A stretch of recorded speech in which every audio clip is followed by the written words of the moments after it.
Hello dolls and welcome back to another video. Today I would like to talk about a venue, a place that whenever I read about the 60s and 70s, especially about the counterculture scene, this place comes up, the Fillmore Auditorium in San Francisco. It was a concert venue and honestly the temple of rock and revolution. It's such a special place, so many wonderful artists played there and its history is really interesting. And so I decided to put it all into a video. So get yourself a drink, get comfortable, and let me invite you back to a night at the Fillmore Auditorium in San Francisco in the 1960s. On the corner of Geary Boulevard and Fillmore Street in San Francisco stands a modest building with an outsized soul. A rectangular shell of brick and grit, it could almost be mistaken for a defunct gymnasium or a tired community hall until you step closer. By day it sits quietly, its faded sign catching the fog, its windows clouded with age. But when the sun dipped low and the doors opened wide in the 60s, the Fillmore Auditorium came to life with the sudden electricity of a ritual. It didn't just host concerts, it summoned something. Inside, the wooden floorboards shivered under the stomp of hundreds of ecstatic feet, bare or booted, swaying to rhythms that bent the rules of melody and mind. The ceiling felt low enough to touch, yet high enough to hold dreams. Psychedelic light shows spilled across the walls in liquid color, dyes, slides, silhouettes, and strobes, turning each concert into a living hallucination. The air buzzed with the sweet musk of marijuana, incense, patchouli, and sweat. 1,000 bodies, packed shoulder to shoulder, moved not in unison, but in communion. It was noisy, messy, raucous, unregulated, and for many, it was holy. This was the Fillmore Auditorium, the heart of a revolution disguised as a music venue. Here, rock music wasn't just performed, it was born, tested, deconstructed, and set on fire. Janis Joplin's wail tore through the air like a prophecy. Jimi Hendrix's solos spiraled upward like smoke from a midnight bonfire. The Grateful Dead unspooled songs that felt more like astral journeys than performances. A band didn't just play there, they entered a rite of passage. If they were good, the crowd gave back a roar. If they were great, they became legends. And the Fillmore itself, it was never polished or posh. The paint peeled, the wiring was questionable. There were no velvet ropes, no box seats. Sometimes you got an apple at the door, and the people inside breathed with it. It was a place that turned misfits into messengers, and dancing strangers into believers. The chaos wasn't the flaw, it was the rhythm of the times. It pulsed with the heartbeat of the height, the rebellion of the beats, the vision of a new America scrawled in guitar taps and patchwork denim. This is the story of a venue that was never just a venue. It was a portal, a proving ground, a myth in real time. This is the story of the Fillmore Auditorium. Chapter 1, From Dance Hall to Rock Hall. Long before hippies and rock gods took over, the building that would become the Fillmore had already lived many lives. Built in 1912 as the Majestic Hall and Academy of Dancing, it spent decades as a ballroom and even as a roller skating rink for a brief while. In the years after World War II, the surrounding Fillmore district earned the nickname Harlem of the West, a vibrant African-American neighborhood pulsing with jazz clubs and soul food joints. In 1954, a savvy promoter named Charles Sullivan took over the hall, rechristening it the Fillmore Auditorium. He turned the dilapidated space into a hotspot for R&B and blues, hosting integrated dances at a time when segregation was still the norm. On Sullivan's stage, legends like James Brown, Ike and Tina Turner, Billie Holiday and B.B. King played to jubilant mixed crowds. For a decade, Sullivan reigned as the West Coast's leading concert promoter, the Major of the Fillmore as he was lovingly called, bringing the biggest black music acts to San Francisco and breaking racial barriers one show at a time. By the mid-1960s, a new sound was echoing from San Francisco's youth, and it was about to find home at the Fillmore. Enter Bill Graham, an unlikely impresario with the tenacity of a street fighter and the vision of a showman. A Holocaust survivor who had arrived in the U.S. as a child refugee, Graham was managing a local theater troupe in 1965 when fate led the group and him to the doors of the Fillmore. The San Francisco Mime Troupe, a radical street theater group, had run a fool of the city for performing bawdy political skits in public parks. When their leader was arrested for obscenity, Graham organized a benefit concert to raise legal funds. The first benefit show was held in November of 1965, and it was such a hit with local rock bands Jefferson Airplane among the performers that Graham immediately saw the possibilities. Quote, "Bill sees how many people are waiting to get in, and he knows immediately what he's going to do for the rest of his life," recounted biographer Robert Greenfield about the night. Sullivan, still the owner of the Fillmore, agreed to let Graham use the auditorium for a Second Mind Troop benefit that December. Graham, ever the negotiator, struck a good deal for himself. He could rent the hall on nights Sullivan didn't need it, and if anything unforeseen happened to Sullivan, Graham might be able to take over the lease. And that unforeseen event came sooner than anyone would have expected. On August 2nd of 1966, Charles Sullivan was found shot dead in his car under murky circumstances. The murder of the major of the Fillmore was never solved, but it cleared the way for Bill Graham. Virtually overnight, the refugee-turned-promoter assumed control over the Fillmore Auditorium, inheriting its legacy and ready to transform it yet again. And so the old dance hall was ready to become ground zero for a rock and roll revolution. Chapter 2: Electric Beginnings in the Hippie Era. Under Bill Graham's iron hand and inspired mind, the Fillmore kicked off a new chapter in 1966. What had been an R&B dance hall evolved into a cauldron of psychedelic rock, bubbling with the new sounds of San Francisco's counterculture. From the start, Graham did things differently. He booked multiple bands on one bill, turning each concert into a mini festival. Jefferson Airplane headlined the first non-benefit Fillmore show in February of 1966, and soon the venue's weekly dance concerts featured local upstarts like the Grateful Dead, Big Brother and the Holding Company, fronted by then unknown Janis Joplin, Quicksilver Messenger Service, and the Steve Miller Band. Word spread that something special was happening at 1805 Geary Boulevard, a freedom of music and spirit not found in commercial clubs. Bill fostered a scene that was as eclectic as it was electric. He loved to surprise the audiences with unusual acts to broaden their horizons. Quote, "You might be coming to see the Jefferson Airplane, but the opening act would be Andrei Voznetsky, the Russian poet," recalled Bonnie Simmons, a local DJ. Poets, mime troupes, jazz saxophonists, all could share the stage with a rock band that very night. Anything went as long as it kept the crowd on its toes. Graham's philosophy was part showbiz pragmatism and part idealism. Give the people more than they expect and charge a fair price for it.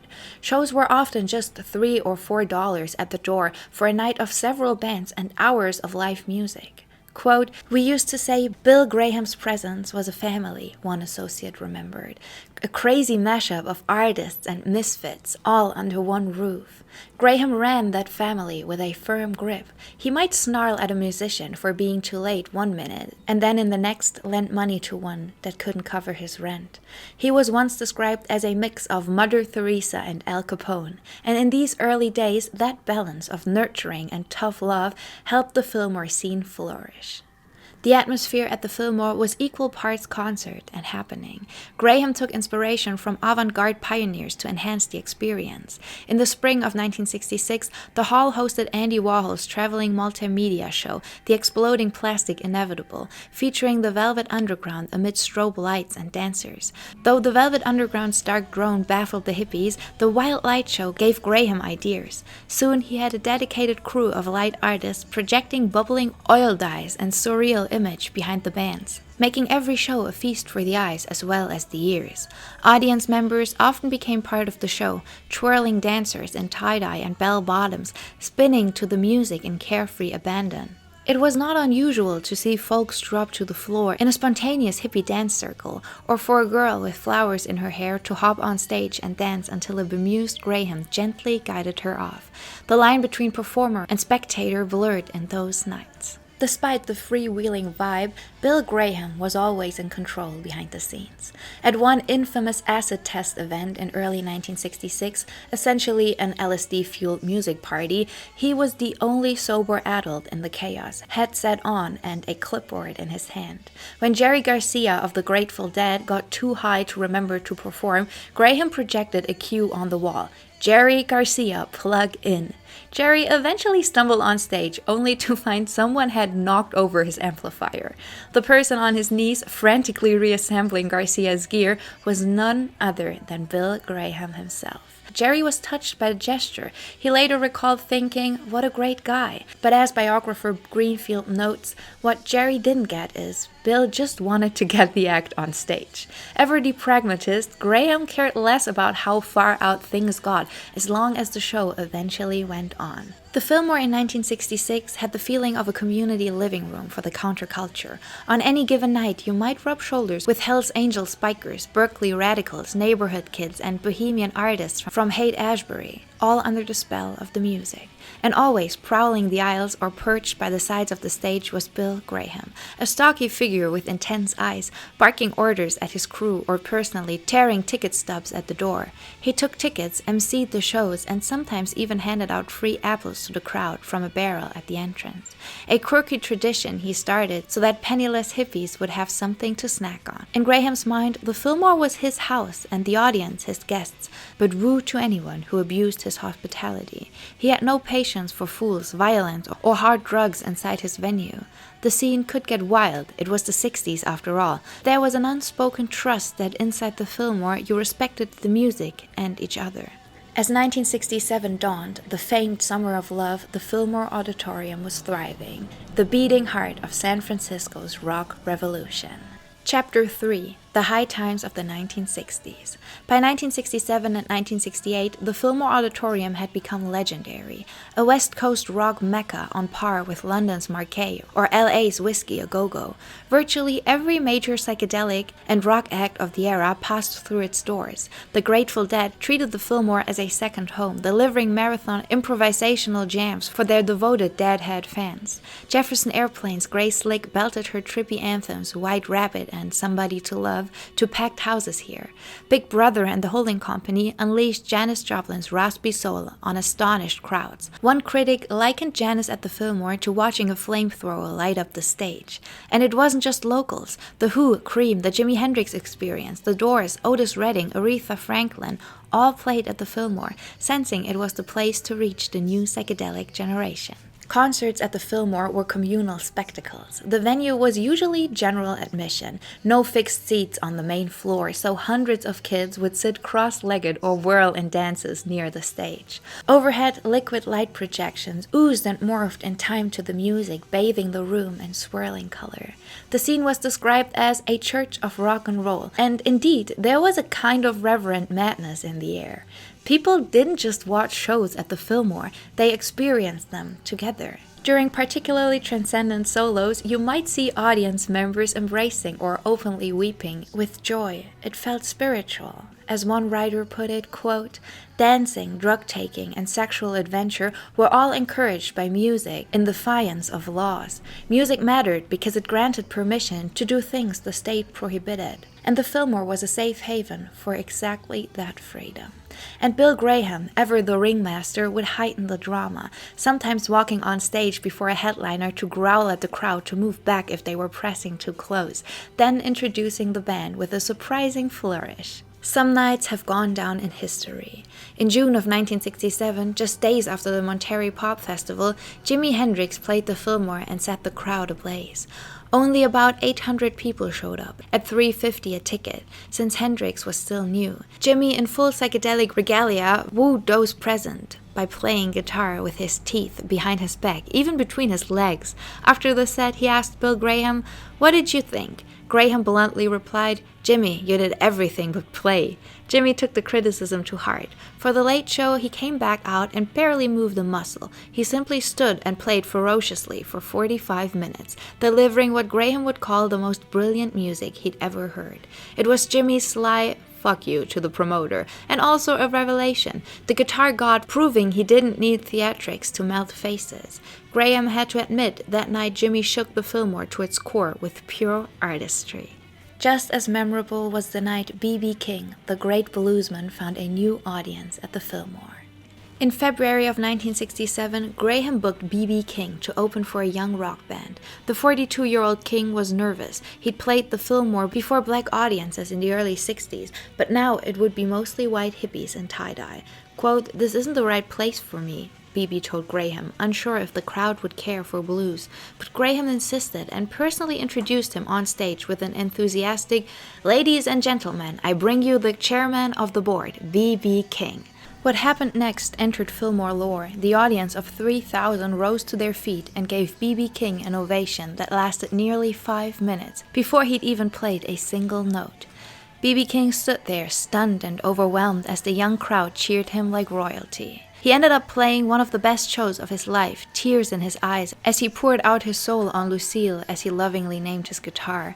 Later, B.B. said that night at the Fillmore in 1967 changed the whole course of his career. The hippies embraced the blues, and B.B. King found renewed fame with a new generation. The Fillmore also saw the birth of the jam band era. In March of 1968, Graham booked a fiery young British trio called Cream for an extended run. They were used to playing 40-minute sets, but Graham had them play 2 sets a night for multiple nights. Quote, "They didn't even have 2 sets," Greenfield notes, so they started extending the songs. Eric Clapton started to jam and they go off. All of a sudden, rock and roll was also improvisational. The audience was blown away by Cream's ever longer solos and explorations. Something new in rock, born out of necessity and embraced at the Fillmore. Regulars like the Grateful Dead were already masters at improvising their sets. At a Fillmore, they might launch into their song Dark Star and not emerge for 30 hypnotic minutes. And if the crowd demanded more, encores would stretch late into the night. One famous weekend in 1968, the Grateful Dead and the Allman Brothers shared the bill and jammed until dawn. By 6 a.m., delirious fans were still dancing as the bands played in a haze of sweat and happiness. No one wanted the music to stop. But of course, not everything was peace and love. The Fillmore backstage drama was as colorful as the concerts. Janis Joplin, by 1968 a rock superstar, had a deep bond with Bill Graham. She called him Uncle Bill, but that didn't spare her from his temper. Quote, "He definitely yelled at her and her band because they were all spaced out hippies from San Francisco," Greenfield recalls. The biography recalls, "If Janis stumbled on stage, late or too stoned, Bill would be waiting in the wings, arms crossed, ready to rip her a new one in private. She'd sulk for a minute, then flash that raspy laugh and give Bill a big bear hug. They loved each other, but Graham ran a tight ship. No tolerance for unprofessionalism, even from the great Janis Joplin." And Graham was equally likely to clash with another regular on this channel, Jim Morrison of The Doors, whose onstage antics tested all the limits, basically everywhere. When The Doors played at the Fillmore, Jim, high on who knows what, decided to swing his microphone like a lasso over the crowd's head, letting the heavy mic swoop in wider and wider arcs. Bill watched in mounting panic from the front. Quote, "I could see that sooner or later he was going to lose it and I didn't want it to hit anybody," he said. Sure enough, on the next wild swing, the mic flew out of Jim's hand and hurtled into the audience, smacking Bill Graham right in the forehead. The promoter staggered back with a bleeding gash as Jim ended the song oblivious. Backstage, Graham joked about being nearly decapitated. Quote, "Of all the 2,000 people, it hits me," he laughed and donned a World War I helmet as a gag.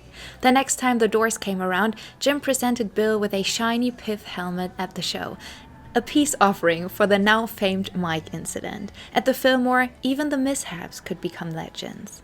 And through it all, the music reigned supreme. The venue's reputation grew with every rave review and historic performance. The Village Voice in New York marveled in 1968 that a rock show at the Fillmore could be as much as a cultural event as a night at the Philharmonic, calling it a scene-making pageant where high society and hippie sensibilities collided in style. Graham himself expanded the Fillmore brand coast to coast. In March of 1968, he opened the Fillmore East in New York City's East Village, in an old Yiddish theater. It quickly earned the nickname the Church of Rock and Roll, hosting similarly transformative concerts for the New York crowds. To manage 2 venues 3,000 miles apart, Bill flew cross-country constantly. He even wore 2 wristwatches, one set to San Francisco time and one to New York, to keep his schedule straight. The man was indefatigable. One Fillmore employee quipped that Graham must have been the only person in the 60s who wasn't on drugs, because only a sober control freak could juggle such chaos. By the end of the 1960s, the Fillmore Auditorium and its larger offshoot, the Fillmore West, had hosted an astonishing roster of talent and transcendent moments. The posters from those years, day-glow artworks by psychedelic artists like Wes Wilson and Stanley Mouse, read like a who's who of 1960s rock. The Who, Grateful Dead, Janis Joplin, Jimi Hendrix, the Byrds, Led Zeppelin, Pink Floyd, Santana, Miles Davis, and so many more, all played under Graham's rule. The Fillmore wasn't just reflecting the culture, it was actively shaping it. Live albums recorded at the Fillmore became classics, from Aretha Franklin's soulful Live at the Fillmore West, where she brought down the house in 1971, even coaxing Ray Charles on stage for an impromptu duet, to the Allman Brothers Band's At the Fillmore East, often hailed as one of the greatest live rock albums ever made. These records captured the spark of the Fillmore magic for posterity. But to those who were there, nothing could truly replicate the feeling of actually being in that hall, crammed shoulder to shoulder with euphoric strangers, as music history was being made on a nightly basis. In the Fillmore's heyday, it seemed the party might last forever. Of course it wouldn't, but the spirit forged in that crucible of sound and sweat would live on, far beyond the last encore. Chapter 4. The End of the Dream, the 1970s and Closing Time. As the 1970s dawned, the utopian haze of the 60s began to sharp into a harsher reality. The summer of love had given way to the winter of discontent. Rock music was now big business, and even the idealistic Fillmore scene could not escape the changes. In December of 1969, the disastrous Altamont Free concert, where Hell's Angels, providing security, stabbed a fan during the Rolling Stones set, shattered the notion of easy peace and love. Meanwhile, the bands that Graham once paid a few $100s were now commanding tens of thousands for an appearance. The close-knit family vibe was eroding under industry pressure. Bill Graham, ever blunt, saw the writing on the wall. In 1965, when we began the original Fillmore Auditorium, I associated with and employed musicians, he wrote. Now, more often than not, it's with offices and stockholders in large corporations. Only they happen to have long hair and play guitars. The counterculture dream had been co-opted by the very commercialism it once opposed. This realization that the spirit of the Fillmore was being strangled by the dollar signs of the new music industry weighed heavily on Graham. He was never shy about making money, but he cherished integrity and passion in music above all. By 1971, he felt those qualities were fading fast in the touring scene. There were still wild times to be had at the Fillmore Auditorium when it kept rocking into 1970, but hints of burnout were evident. Running coast to coast had stretched Graham thinly, and trouble was creeping in.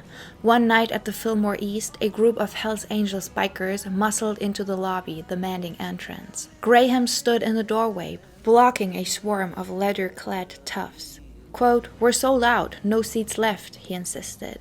The gang grew agitated. Quote, "Open the fucking doors," one snarled. When Graham refused, a biker smashed into his face, breaking his nose and knocking him back. But incredibly, Bill didn't flinch. He wiped the blood off and glared at the intruders of such cold fury, as one witness recalled, quote, "There was almost no sound. They just left." The Angels backed down, and from that point on, they never seriously messed with Bill Graham's venues again. It was a testament to Graham's toughness, part of the Fillmore lore, but also a sign of how the scene had changed. The innocence was gone. Violence and ugliness were creeping in from all the edges. On the West Coast, Graham had moved his operation in mid-68 from the original Fillmore Auditorium to a larger venue called the Fillmore West, a place that formerly was the Carousel Ballroom, to accommodate the bigger crowds. By 1971, however, he decided to close both the Fillmore East and the Fillmore West for good. The announcement shocked the music world. The man who essentially launched the live rock era was walking away from his flagship halls. But Graham was resolute. He penned a fiery public letter in April of 1971, essentially a eulogy for the Fillmore. In it, he lamented how the culture had shifted from community to commerce, the music he loved becoming, quote, "a trade, a commodified experience, run by ruthless managers and agents." The final straw had been greedy demands from some bands who, as Bill put it, were only in it for the money. Graham fumed. Rather than letting the Fillmore's ethos be corrupted, he chose to bow out in one single note. And so, in the summer of 1971, the Fillmore era ended with a bang and plenty of tears. Graham organized spectacular farewell shows on each coast. Fillmore East's final concert came on June 27th of 1971. A marathon featuring the Allman Brothers, the Jay Gales Band, and blues legend Albert King, among others. The Allmans played until dawn, refusing to let the music die. Fillmore West's last stand was a 5-night extravaganza from June 30th all the way to July 4th, bringing back many of the Bay's finest. The Grateful Dead, Santana, Creedence Clearwater Revival, Tower of Power, Quicksilver Messenger Service, and Hot Tuna all hit the stage for goodbye sets.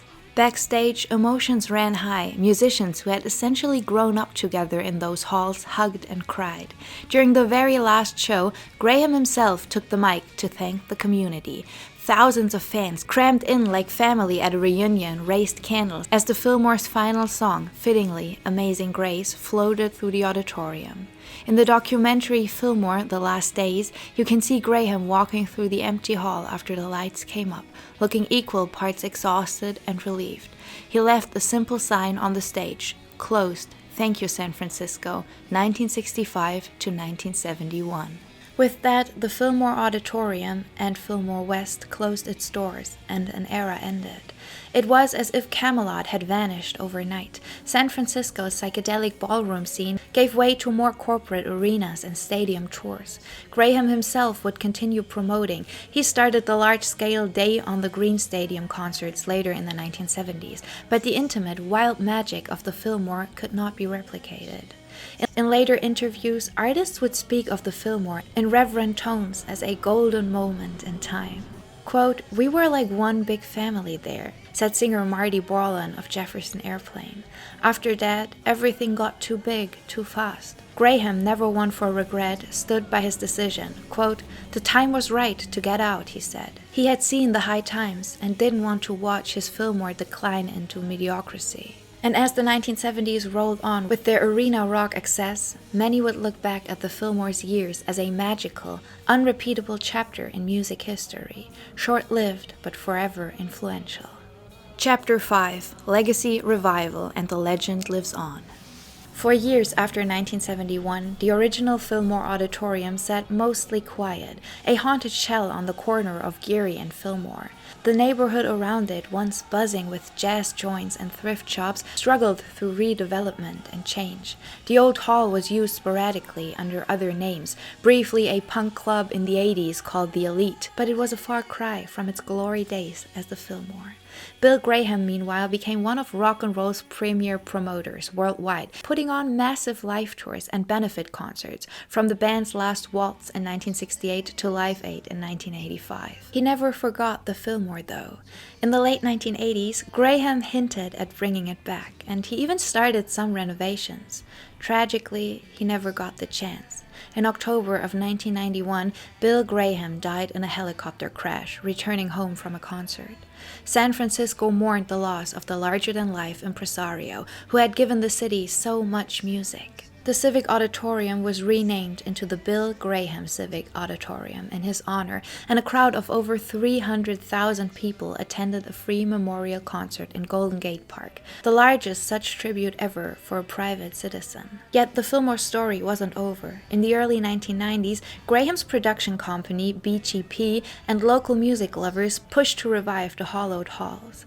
After repairs to damage from the 1989 earthquake, the Fillmore Auditorium officially reopened on April 27th of 1994, restored and ready to rock once more. Fittingly, the reopening night featured a surprise appearance by the Smashing Pumpkins, one of the era's hottest bands, who played an unannounced set to christen the renewed venue. A few days later, Bay Area funk rockers Primus headlined the first advertised show.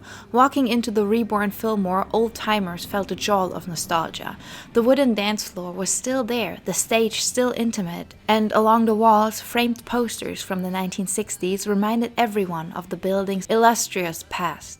In a touching tribute, the new management kept Bill Graham's little traditions alive. At the front door stood a barrel brimming with shiny red apples, free for the taking, just as Bill had always done. Quote, "To my mind, the barrel of apples was Bill's attempt to welcome people to his house," said Robert Greenfield, Graham's biographer. Now, as then, every guest is greeted with a smile and a piece of fruit. It's a small gesture, but one that bridges eras. The Fillmore today is once again a jewel of the live music scene. Now operated by Live Nation, it hosts a diverse lineup from rock to hip-hop to electronic, drawing in a new generation of music fans. The balcony that once held dreamers and stoners now might seat VIP ticket holders, and the $4 tickets of the yesteryears are more like $40 or $100 today, but the soul of the place persists. Visitors still speak of an almost mythical energy inside.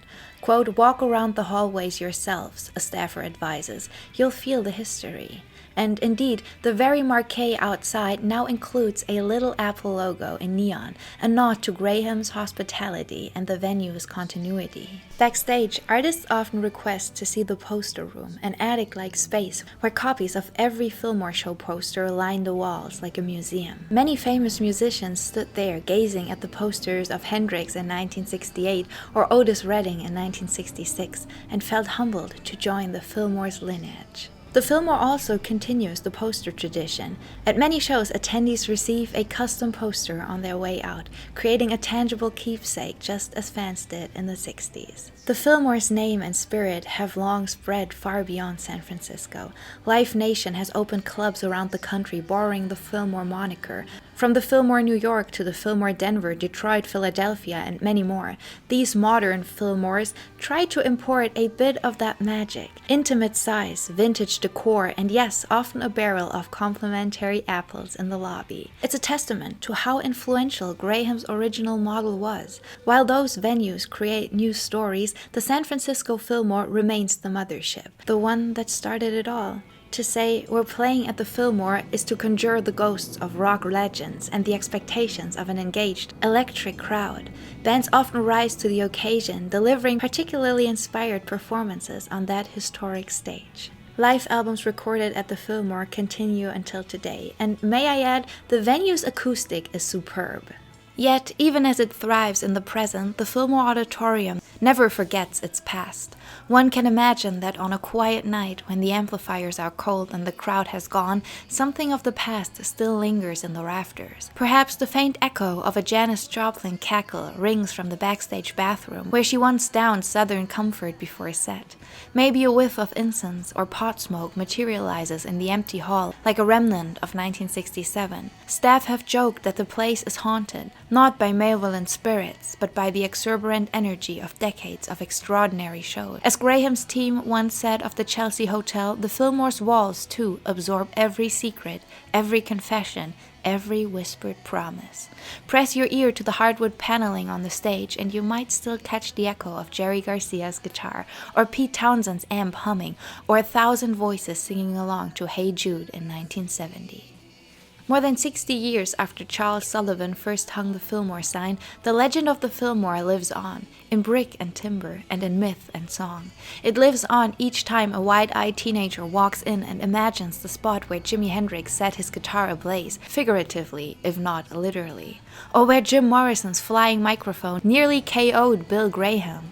It lives on when the lights dim and another band launches into a searing riff, and for a split second time blurs, past and present merging in the vibration of a power chord. This hall does not belong to America, Arthur Miller once said of the bohemian Chelsea Hotel. There are no rules and no shame. The Fillmore in its prime was that kind of place too, not just an auditorium, but the universe apart. Today, the Fillmore stands as a link between eras. Outside, the neon marquee glows proudly every night, beaconing music lovers as it did in 1967. Inside, under the dim chandeliers, people still dance with abandon. Apple cores littering the entryway, posters clutched in sweaty hands at the end of the night. And if you listen closely after the encores have ended and the crowd is filtering out, you might hear something carried on the San Francisco breeze. A distant guitar, an echo of Janis Joplin's wail, or a Jerry Garcia lick. The ghost of the Fillmore's past singing, forever young. The Fillmore Auditorium was never just a concert hall. It was and is a state of mind, a temple of rock and revolution that will forever symbolize the spirit of an age when music really mattered. And as long as those stories are told and those songs are played, the Fillmore's lights will never truly go dark. It was never just a venue. It was where music became history. It was simply the Fillmore. So that brings us to the end of this video. I feel like after I've spoken so much about hotels of the 60s and different kind of places, it was time to add a couple more concert venues. I've also spoken about the Whiskey A Go Go. I'm just going to link that here.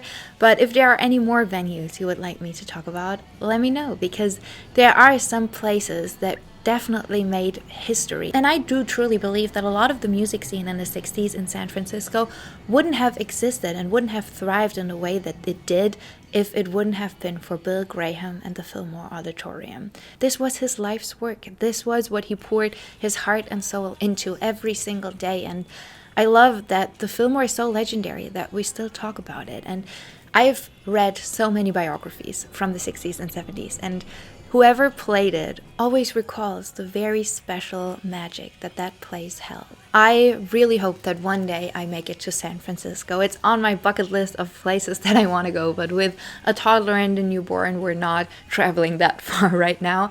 But honestly, one day I will make my way over there, and I cannot imagine what it must feel like being in those halls and standing where all of these wonderful artists once stood and where this history was made. I cannot encourage you enough to listen to a Fillmore live recording. It's so special, and you feel that magic and that electricity that ruled the whole audience. But yeah, that brings us to the end of today's video. I really hope you enjoyed it. I would love to know, as said, which other venues you're interested in, and also what you think about the Fillmore. Do you think the San Francisco music scene would have evolved the way that it did without it? Because I don't think so. And sometimes when I make these videos, someone will comment about going there. So if you're watching this right now and you've been to the Fillmore and you've seen any concert there, please, please, please write a comment and tell me and everyone else about it. As someone who did not live in that time and lives hundreds and thousands of miles away, I would love to hear some first-hand accounts. So if you have a story, please share it with me. If you enjoyed the video, please give it a thumbs up. It supports me, it supports the channel, and it would truly mean the world. If you're interested in the 60s and 70s and you want to learn more, consider subscribing. I make videos every single week, and I would love to have you around. I hope you have a beautiful day. Go out, enjoy the sunshine. Take yourself some time to focus on you and your mental health today, and I will catch you in the next video. Bye, dolls!